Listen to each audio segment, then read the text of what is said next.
que en los tiempos del exilio, allá en la costa catalana, un día nos regalaron un conejo de Indias.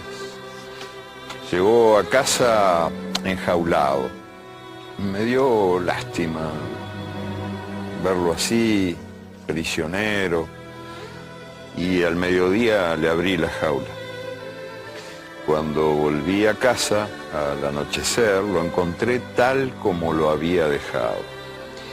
En el fondo de la jaula, pegado a los barrotes, temblando del susto de la libertad. Me pregunto si el mundo de nuestro tiempo no nos estará convirtiendo a todos en ese conejo de Indias.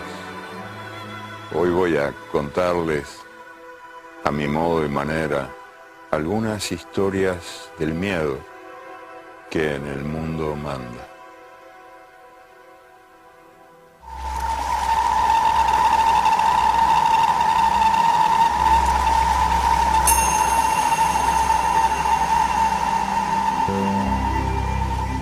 El hambre desayuna miedo y el miedo al silencio aturde las calles.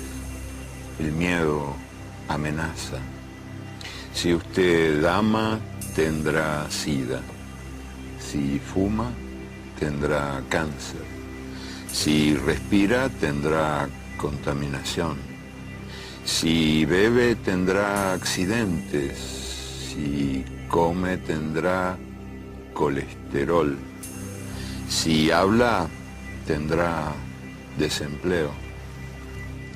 Si camina, tendrá violencia. Si piensa, tendrá angustia. Si duda, tendrá locura. Si siente, tendrá soledad.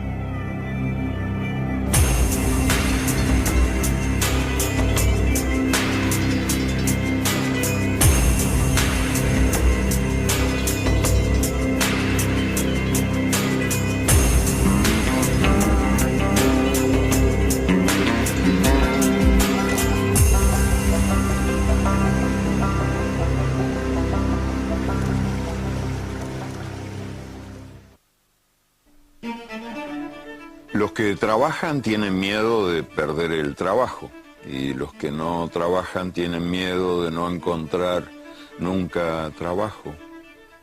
Quien no tiene miedo al hambre, tiene miedo a la comida. Los automovilistas tienen miedo a caminar y los peatones tienen miedo de ser atropellados. La democracia tiene miedo de recordar y el lenguaje tiene miedo de decir. Los civiles tienen miedo a los militares tienen miedo a la falta de armas, las armas tienen miedo a la falta de guerras. Es el tiempo del miedo. Miedo de la mujer a la violencia del hombre y miedo del hombre a la mujer sin miedo. Miedo a los ladrones y miedo a la policía. Miedo a la puerta sin cerradura, al tiempo sin relojes, al niño sin televisión, miedo a la noche sin pastillas para dormir y a la mañana sin pastillas para despertar. Miedo a la soledad y miedo a la multitud, miedo a lo que fue, miedo a lo que será, miedo de morir, miedo de vivir. Tiempo de miedo.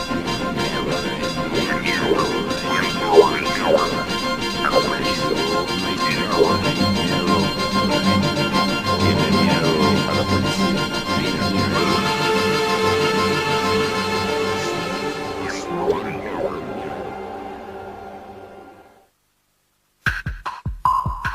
No se sabe si ocurrió hace un rato o hace siglos o nunca.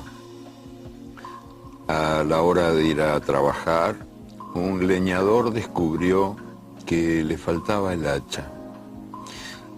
Observó a su vecino. El vecino tenía todo el aspecto de un ladrón de hachas. Estaba claro, la mirada, los gestos, la manera de hablar. Unos días después, el leñador encontró el hacha que había perdido.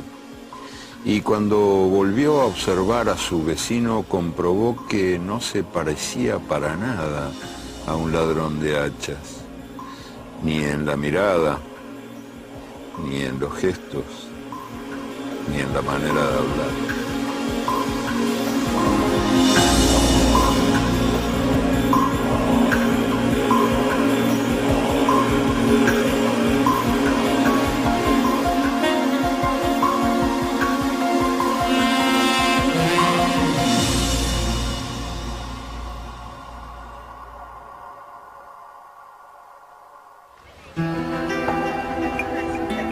El culpómetro indica que el inmigrante viene a robarnos el empleo y el peligrosímetro lo señala con luz roja.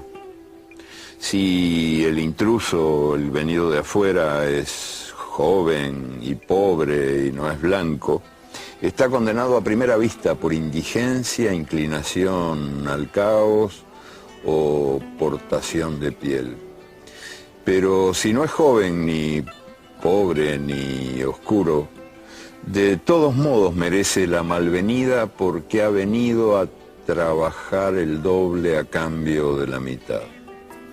El pánico a la pérdida del empleo es uno de los miedos más poderosos en estos tiempos del mundo gobernado por el miedo. Y la verdad es que el inmigrante está siempre situado a primera mano, ahí nomás, a la vista, a la hora de encontrar culpables del desempleo, de la inseguridad y de otras muchas temibles desgracias. Antes Europa derramaba sobre el mundo entero, soldados, presos, campesinos muertos de hambre, que eran protagonistas de las aventuras coloniales y han pasado a la historia como mensajeros de Dios. Era la civilización lanzada al rescate de la barbarie. Ahora el viaje ocurre al revés. Eso quiere ser la invasión de los invadidos. Los que llegan o intentan llegar desde el sur al norte son protagonistas de las desventuras coloniales que pasan a la historia como mensajeros del diablo. Es la barbarie lanzada al asalto de la civilización.